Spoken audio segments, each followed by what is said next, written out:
So welcome to our 35th anniversary Thanksgiving dinner and awards night.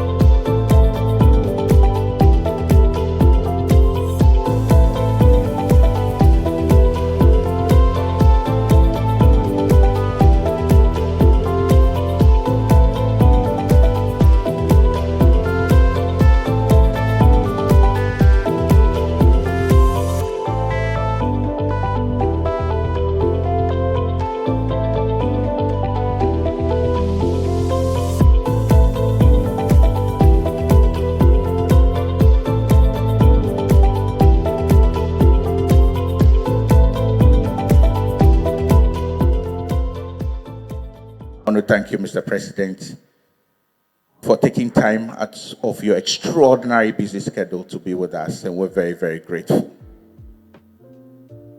It was William Shakespeare who said that brevity is the soul of wit. So I'm going to make 3 points, and then I would sit down. The first big point is I've been very blessed with my directors, and I want to say a big thank you to my directors who are seated here, who have supported me for such an extraordinary year.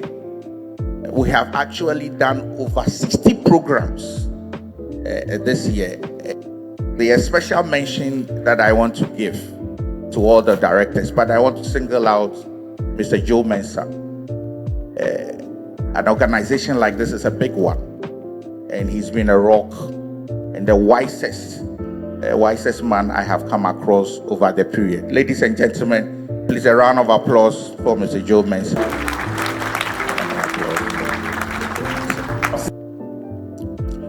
Events like this are very expensive, and we got a vice president. He took office, and then we said, you have to pay for the event. He said, oh, but I just came into there. They said, so, oh. Ladies and gentlemen, Rahman, who is the MD of Newmont, ladies and gentlemen, he paid for everything, and so the clap must be double. It is an honor to introduce to you as well my other directors, Bethel, otherwise called Betolia. Betolia, who works with Coca-Cola. Bethel, thank you very much. And then there's Nee, who works with comments, but who creates so much problem for the board. But ladies and gentlemen, I'm happy to introduce Nee as well to you.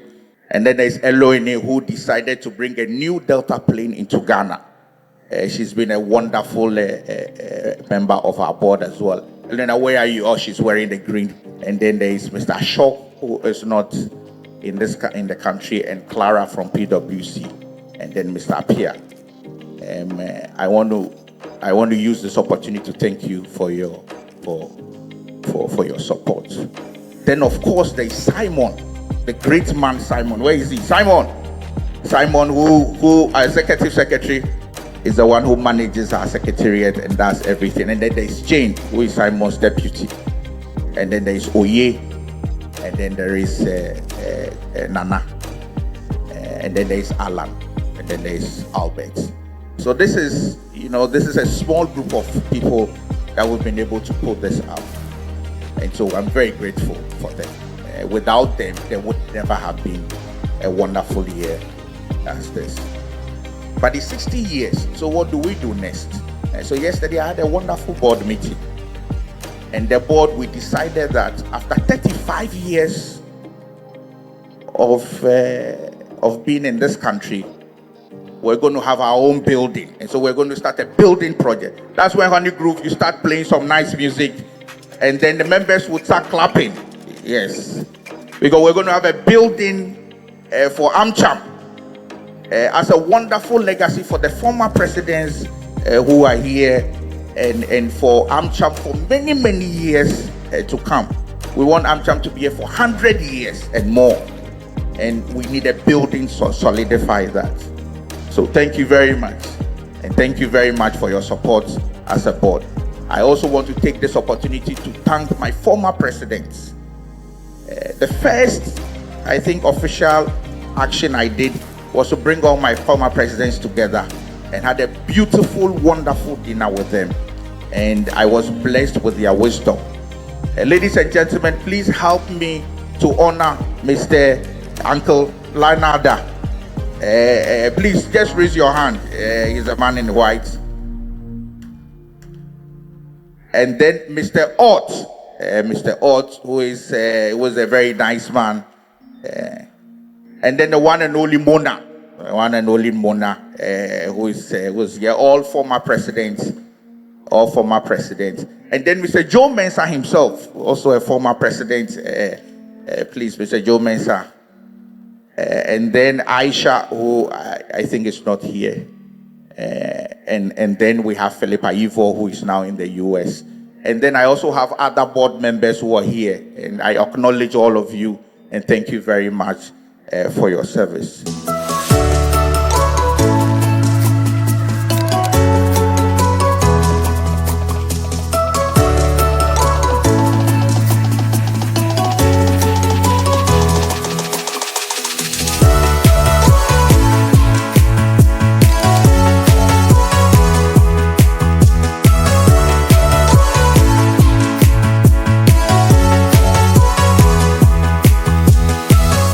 And President Kufuor, sir, I please will ask your permission to say all protocols observed, but do want to say what an honor it is to have you amongst us. This is an occasion like we haven't had to have someone of your stature here. And yes, and particularly given the role you played in the sort of emergence of the Ghanaian economy on the world stage. And also the lure then that posed for Ghanaians coming home. And I talk a lot about the diaspora in both directions and the strength that gives to the U.S. Ghana relationship. But in fact, Uncle Joe, who is the first person I called when I came to Ghana, told me that he was lured back to Ghana by the promise of that economic vibrance that you inspired. So we thank you for that prosperity and also for Uncle Joe's return. I'm very pleased to be speaking on the occasion of Thanksgiving. It's my favorite American holiday because it does give us a chance to pause for a minute and think about what we must be thankful for, to pause for a moment for gratitude. And there are long history for that holiday, but and everybody celebrates it a little bit differently, but it really is a chance just to stop for a minute and say, I am thankful for. And as I reflected and got ready to talk tonight, I am very thankful for my new Ghanaian friends. And I am very thankful for the peace and stability and democracy that Ghana and the United States enjoy. And for what that means to all of us and what it must inspire us to do to protect that peace and stability and democracy. I also am very thankful that we have such a thriving American Chamber of Commerce. And we have a wonderful board and president, enriched by the wisdom of former presidents and board members, and a really dynamic executive director and staff. And you have really done some great things to highlight some problems with the business climate, and I'll talk a little bit more about that, and to engage the leaders of both political parties so that both parties understand what American companies can bring to the Ghanaian economy, and also understand what we hope will happen, because it's a new administration in the United States and a new administration in Ghana, no matter what. To sort of discuss that openly, I think, with the leaders of political parties is a very important thing. So thank you for what you've done to foster that engagement. As I mentioned, change of administration, I want to pause for just a minute and acknowledge the sort of political moment that we find ourselves in. We just had a historical election in the United States, and no matter what your politics, we all rejoiced that it was peaceful, and realized that Americans, no matter how violently they might have disagreed with one another, stood peacefully together in line to cast their ballots, because that is where our power as citizens lie. And then The day after, we have to get on with the business of the nation and hold hands to do that. And I've quoted two different people about that. The chairman of the National Peace Council said, it's important to remember that elections are not battles between enemies, but contests between patriots and competitors. And I think that's something we all need to remember. And then President Biden, the day after our election, stood in the Rose Garden and said, you can't love democracy only when you're winning, and you can't love your neighbor only when you agree. And I think those are important things to remember as we go forward. And as we go forward, I want to assure everybody that Ghana remains a foundational country for the United States. There is no doubt about that. Ghana's role as an exporter of security, as an exemplar of democracy for this region and the continent and beyond, your leadership internationally, and also the sort of cultural and historical ties that we have means that Ghana will remain among the most important countries in Africa to the United States, if not the most important country in Africa to the United States. And we diplomats have sworn an oath to our Constitution and to serve whichever administration is in power. So we will continue the work that we've been doing with all of you to build prosperity and security in both Ghana and the United States. So please don't worry about that as we go forward. And as Ghana looks towards its upcoming December 11th, my hope too is that it will draw hope and inspiration from the American grand experiment and our peaceful transitions of power over the last 247 years, the longest in history, that transition. But when I talk about peaceful transitions, I also want to honor President Kufuor's role in those peaceful transitions. The first transition from one party to another in Ghana's history, and the first peaceful transition from a democratic election. Quite something, sir. And again, we are so honored to have you with us. I will make one small cry, as I have made publicly before, that I hope that, like our elections, Ghana's will be peaceful. And I know that we will all commit to do what we can to make that so. Ghanaians love peacefulness, I know, and that's what you want from your elections. And I do call on all of the political parties to sign the Peace Pact as soon as possible. I think that's a very important signal to young people on the streets that violence and insult won't be tolerated. I also would please like to talk a little bit about how Ghana's democratic transition contributes to its investment climate. We all know that Ghana will be better off if there is more investment, domestic and foreign, and we're all of us in our different ways working to encourage that. And I really commend again the AmCham for taking a leading role in sort of collating concerns that American companies have and presenting that to government, as well as to the one of the parties who will be the incoming administration in January. One of the things that I talk about with the government and with the flag bearers are some things that could be done to improve the business climate. So I will speak directly as friends do about that. I think it's imperative to address payment arrears to the private sector and to the international investment community.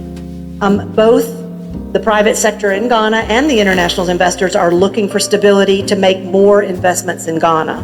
And the government of Ghana can't rely on the private sector to involuntarily subsidize key sectors like telecoms, energy, and cocoa through non-payment or late payment. So real reforms need to take place to stabilize these sectors and the budget. And this will keep foreign investment here and attract new investment, both of which we all agree Ghana needs more of. And I hope that the new administration will double down on being a responsible steward of the public purse.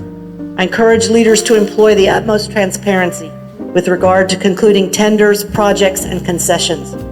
True competition and transparency build public and investor confidence and ensure the best value for Ghana's taxpayers. Another potential energizer for the Ghanaian economy is the AfCFTA, the African Continental Free Trade Agreement, Africa's monumental effort to increase regional trade and economic integration, something that's universally admired. And it's something that the United States and other development partners have tried to support and capacitate. We're glad there's a representative from the AfCFTA here. But regional integration is a long-term project, and even those of us here in Accra who are tuned into the AfCFTA can miss some moments of progress. And I think we're in one of those moments. So I would like to highlight a couple of achievements of the AfCFTA. Ghana was one of the pioneers of the Guided Trade Initiative in 2022, which saw 8 countries commence trading under the AfCFTA for some limited products. And there's been significant progress since 2022. As of October, there are now 37 AfCFTA state parties that are open for business, for trading under the AfCFTA for a wide range of goods. And this creates real opportunities for Ghanaian exporters. And that will encourage even more foreign investment. There's also been tremendous progress on important protocols related to investment, the digital economy, and women and youth, among other areas. Africa is innovating and tackling leading-edge policy issues in this process. And if the companies here tonight have not thought about your AfCFTA strategy for business on the continent, I encourage you to do that. At the same time, companies and policymakers need to be vigilant. While many barriers are coming down across Africa, new ones are also being created. And I encourage the private sector to play a role in pushing your own government and other AfCFTA governments to rigorously implement the agreement so that it can deliver on its great promise. We're already starting to see some potential green shoots of the types of regional value chains that have transformed and industrialized other continents. I'm thinking of Southeast Asia, where Ismail and I served previously. Sectors in Ghana like lithium mining, processing, and battery production, for example. And this is really encouraging. I'm excited about what's to come for the Ghanaian economy. So we're looking forward to the future of U.S. and Ghana economic and commercial relations with great hope and with good reason. And we want this relationship to continue to benefit all Ghanaians.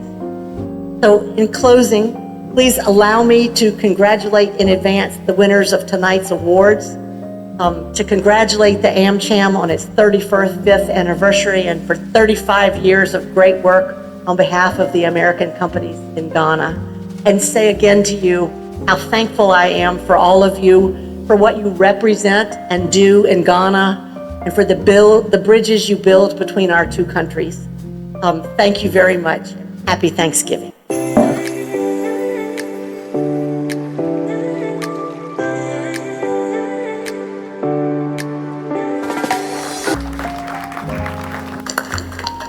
You are Chamber of Commerce. And I tell you, to me and for the developing world, I believe what we should all accept as the topmost priority for governments and policies to focus on is wealth creation.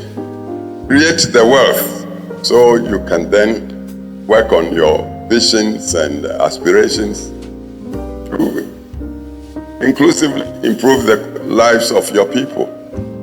And that's what I try to do. Along the way, I was fortunate in my tenure. My tenure coincided with that of President Bush. He took office 2001, and both of us, we left office 2008 also. Somehow, we just clicked. First time we met, it was in Dakar, Senegal. We understood each other. And in time, over some experiences that we came to share, he set up the Millennium Challenge Corporation for good governance, essentially. And Ghana was judged to be a country that qualified And so through that, Ghana got what perhaps is the single biggest grant since independence of $547 million just to modernize and mechanize agriculture, because agric employed over 60% of our population. That was our choice. The compact, we did the compact, but America had to agree with us to give us the resources to do it. And it wasn't just, Ghana selected about 36 districts initially to do it. But then we also thought if the farmers produced, say the horticulturalists for export and all, they would need good infrastructure. And that was also accepted by America. And that's how we did the George Bush Highway. So when we finished that highway, I remember the managing director, Ghanaian, Mr. Benjamin, came, so how you name this road? I said, give it to George Bush.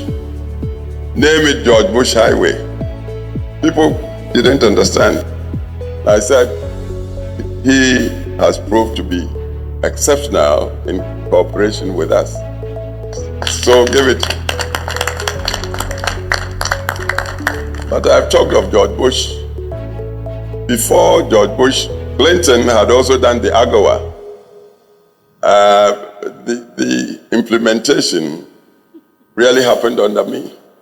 And I think on this occasion, I should mention a name, Rosa Whittaker, who is now the better half of, is it Archbishop Duncan Williams? That time, this lady who came to Ghana espousing AGOA. Actually, so many Ghanaians tried in their own small businesses too. But we found that the U.S. market worked on standards. Unfortunately, even though on paper, Ghana is entitled, even as I speak, to export 6,400 commodities, duty-free, quota-free to the United States market. I don't know how much of this benefit we are exploiting. We are not able to do it because, one, I don't know if we know the U.S. standards. Two, I don't know if we have the investments in terms of, say, factories and so forth and so on to produce. And so I remember after I stepped down as president, I met some U.S. official. I said, look, you've tempted us with this AGOA thing. If you really mean to help or cooperate with us, then let's promote joint ventures in Ghana. So we add value to our natural resources to export to your market on your standard. Then the benefit would be ours and yours too. So it would be win-win.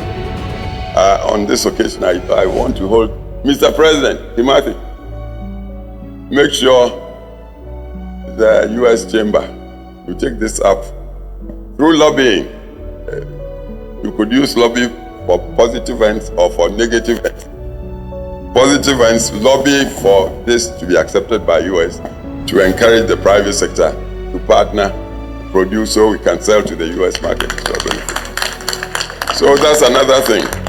Then companies like Newmont, and I'm happy Newmont is the sponsor of tonight in a big way, came in our time. Cargill came in our time. Cargill initially couldn't come. It was going to Côte d'Ivoire. But because of what we did with our cocoa sector, Cargill agreed to come to set up a processing factory here. And it's here working. ADM also came, and we got ADB to, is it ADM or ADM to go to Kumasi to set up this factory. I hear it's sold out now. There were so many others who also came along. Then Kaiser, in my time, also decided to sell Vaco. If you would remember, Ghana didn't have a single share of Vaco. It was Kaiser and Arcoa. But in the financial crunch, one afternoon I was there. The vice president of Kaiser came to Castle to see me with Dr. Charles Mensah. Said Kaiser had decided to sell out core businesses. including Baco, and they wanted to know if Ghana would be interested. He knew what he was doing, but he said Ghana had helped Kaiser for the previous 36 years because it was getting our energy for free from Kosombo, 1 cent or so for a unit of energy. So when he finished and I said, yes, Ghana would be interested to take Baco. The man said, so how much? And I said, what do you mean by how much? You said you benefited so much from Ghana and you want to go away. Why don't you dash it to Ghana? We negotiated and we got Baco 100% for just $20 million. Good relations. So Kaiser too came on board, giving Kaiser with the factory, the properties, the hospital, all for 20. So that too happened. The goodwill. President Carter of United States, he had retired much earlier, was also doing some foundation to fight guinea worms. And I remember he visited in my tenure about twice or so with his wife, going to Tamale and all that. And with his encouragement, we did the Tamale Waterworks, so with an investment of about $40 million for the Tamale Waterworks. People do not talk about these things, but it happened all with us. I've talked of Clinton, I've talked of Carter, I've talked of George Bush, all of them. I worked with them. Eventually, when I stepped down 2009 January, I heard President Obama too was visiting, immediately assumed office, Africa as president for the first time. Where would he go? He said, to Ghana. He came for what? For good governance. So I took the credit for myself. But the point is that in the current world, there's only one market. It's a global market. You may be from the east or the west, south or north. If you've got something marketable, if you meet the standards, if you are competitive, you sell. That's where wealth is created. America, naturally, with technology, resources, vision, Silicon Valley and all, now we are talking digitalization, you are in the forefront. Your chamber, which I want you to consider renaming Ghana U.S. Chamber of Commerce. Please push and let's consolidate the friendship. With as Her Excellency said, the Continental Free Trade of Africa, headquartered here in Ghana, I tell you, is opening up Africa. Well, I believe with the partnership, we could produce so competitively on the continent of Africa and also around the rest of the world. Ghana has got the personnel, the human resource, our youth, teeming youth, well educated. Now you meet any youngster, you talk, they have 2 degrees or so from the universities, but they are unemployed. The prospects are limited. You can add to this people from Nigeria, they are all looking for prospects to sell on the global markets. The time has come where U.S., if it wants to be true champion of global advancement, it should look at places like Ghana. Ghana is a true hub. Naturally, we sit squarely on the intersection of the equator and the meridian. In terms of traveling, 6 hours you are in Middle Europe, 7 hours you are in the Middle East, 7, 8 hours you are in the United States, 4 hours you are somewhere in Brazil. And you've got the human resource, and you've got the natural resources.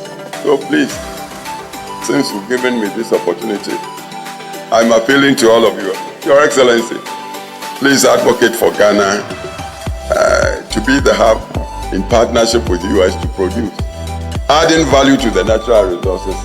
So then, when we meet next time, say, celebrate your Golden Jubilee, now 35 years, you can really talk of true advancement on win-win basis between Ghana and the United States. So I thank you immensely for giving me this opportunity. Thank you.